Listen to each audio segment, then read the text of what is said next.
दोस्तों, आज की सबसे बड़ी खबर मैं आपको बता रहा हूँ। जामनेर तालुके के बेटावद खुर्द में हुए मॉम लीजिंग मामले को 6 दिन हो चुके हैं और इस मामले में कुछ आरोपियों को गिरफ्तार किया जा चुका है।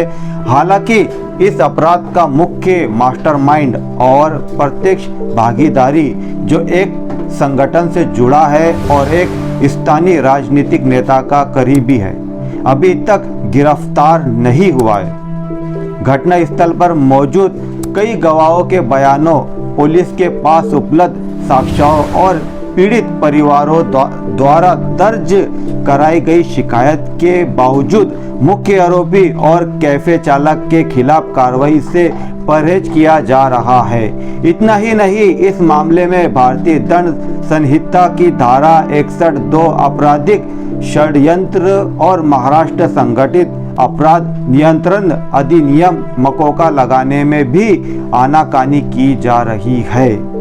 जलगांव जिला एकता संगठन ने जलगांव में उप मुख्यमंत्री अजित दादा पवार से मुलाकात की और शिकायत के माध्यम से जांच की मांग की। पुलिस निरीक्षक और जांच अधिकारी मुरलीधर कासार को तुरंत एसआईटी से हटाकर डीवाईएसपी स्तर के अधिकारी को उक्त जांच अधिकारी नियुक्त किया जाए। मुख्य षड्यंत्रकारी को तुरंत गिरफ्तार किया जाए। मामले में धारा 61(2) और मकोका लगाया जाए। पीड़ित परिवारों को सुरक्षा और अन्य प्रदान किया जाए। पीड़ित परिवार को 25 लाख रुपए और एक सरकारी नौकरी दी जाए। एक विशेष सरकारी अभियोजक नियुक्त किया जाए और मामले की शीघ्र सुनवाई की जाए।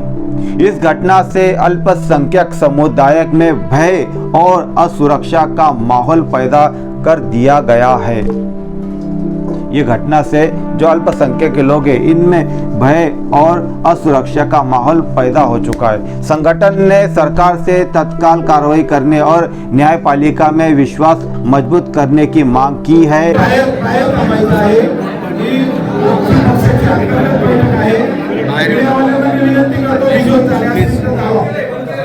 बंद करून द्या,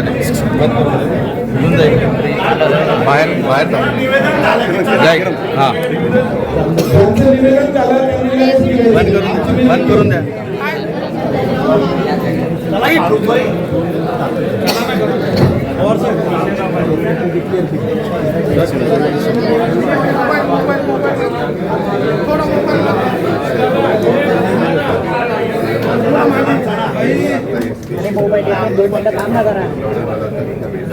सर्व मीडियावाल्यांना विनंती करेल, आता इथे सारे आपण बाहेर काढायचं आहे।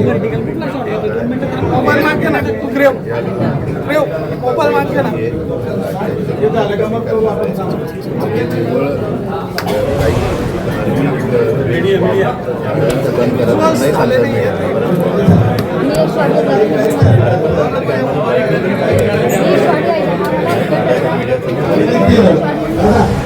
त्यांचे दादांची सूचना आहे, बाहेर आल्यावर कुठे सगळे आमची गडगडी आजचे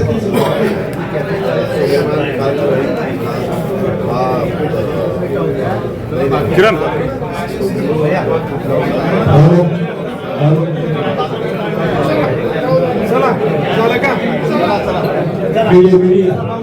अजित दादा ने फारूक शेख से गंभीरता से चर्चा की और उनकी लिखित शिकायत में शामिल मुद्दों के बारे में गंभीरता से सुना। प्रतिनिधि मंडल को अजित दादा का आश्वासन मिला। अजित दादा ने कहा, जलगांव के पुलिस अधीक्षक से बात करेंगे और महाराष्ट्र राज्य की पुलिस महानिदेशक रश्मि शुक्ला को जांच के लिए अपनी शिकायत भी सौंपेंगे। उन्होंने ये भी कहा कि ये घटना महाराष्ट्र के लिए कलंक है। अल्हम्दुलिल्लाह, आज हमारी डिप्टी सीएम अजित दादा पवार से जामनेर बेटावद में जो मॉब लिंचिंग में सुलेमान पठान का इंतकाल हुआ, उसे बेरहमी में से मारा, उसके ताल्लुक से हमने पूरा डिटेल एक निवेदन और तकरार अर्ज सबमिट किया, जिसमें हमने टोटल उनको 8 डिमांड की। सबसे पहले डिमांड वही की हमने कि एसआईटी डिक्लेयर हो गई है, लेकिन एसआईटी में वही आयो है जो मधुकर कासार साहब है, जो वहां पे राजकीय दबाव के नीचे काम करते हैं। उसकी एक मिसाल की कल फिरियादी और उनकी पूरी पार्टी वहां पर गई कि हमारे जो स्टेटमेंट में हमने आरोपी का नाम बताया वो आरोपी खुला घूम रहा है, उसको क्यों नहीं आप अटक कर रहे। उन्होंने कहा कि आपके नाम के या आपकी इसको हमको कोई जरूरत नहीं, यहाँ से निकल जाओ। ऐसा करके आयोग ने उनको वहां से निकाल दिया है। और दूसरी इंपॉर्टेंट बात इसमें यह है कि जो 120B यानी 102 एसपी साहब ने परसों पालक मंत्री साहब ने हाँ बोला था, वो अभी तक लगाया नहीं गया, जिसमें वो लगाना चाहिए। सबसे तीसरी इंपॉर्टेंट बात ये कि मौकों का लगाने का इसमें जो हमारी पहले दिन से 11 तारीख से डिमांड चल रही है, रिटर्न में चल रही है, लिखित कर रही है, वो अभी तक के उसमें मौकों का क्यों नहीं लगाया जा रहा। इसलिए हमने माननीय अजीत दादा को बात समझी। अजीत दादा ने अल्हम्दुलिल्लाह बहुत गौर से सब बातें सुनी और सब सुन के उन्होंने कहा कि ये महाराष्ट्र में काळीमा लावणारी घटना आहे। पहिल्यांदाच 103(2) मॉब लिंचिंगचा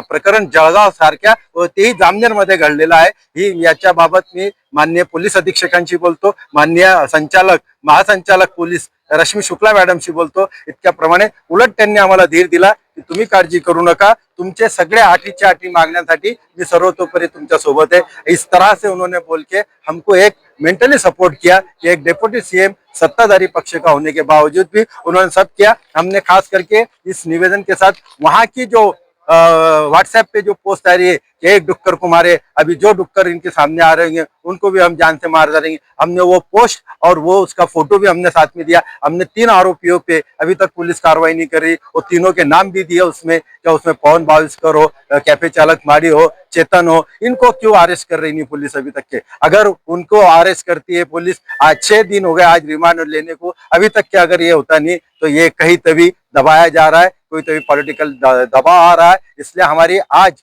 हमने अजीत दादा से मांग की है कि आयो मधुकर कासार की वहां से एसआईटी में से क्विक उनको निकाल दिया जाना चाहिए और एसडीपीओ रैंक के आदमी को ही आयो बनाना चाहिए। इतना कहा, उन्होंने हाँ कह के सुनी। अभी पुलिस अधीक्षक को मैं बुलाने वाला हूँ, वो आने वाले प्रोटोकॉल के तहत, मैं जब उनको ये सब बातें कहूंगा ऐसा उन्होंने कहा। हमने उनका भी शुक्रिया अदा किया, अल्लाह का भी शुक्र अदा करते कि हमारी बात उनके कानों तक पहुंची और इंशाअल्लाह अल्लाह की दात से उम्मीद है कि हमारे इस निवेदन पे, इस कंप्लेंट पे जरूर कार्रवाई होगी। शुक्रिया। फारूक शेख, एकता संगठन, जलगांव।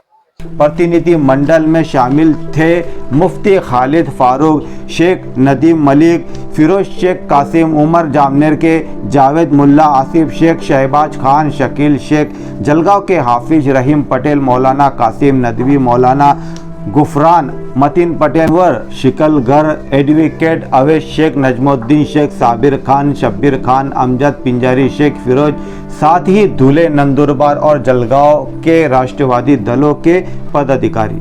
दोस्तों वीडियो को लाइक कर दीजिए और अपने दोस्तों में शेयर करना ना भूलें। ऐसे ही खबरें देखने के लिए देखते रहिए दमदार इंडिया न्यूज़। जय हिंद, जय महाराष्ट्र।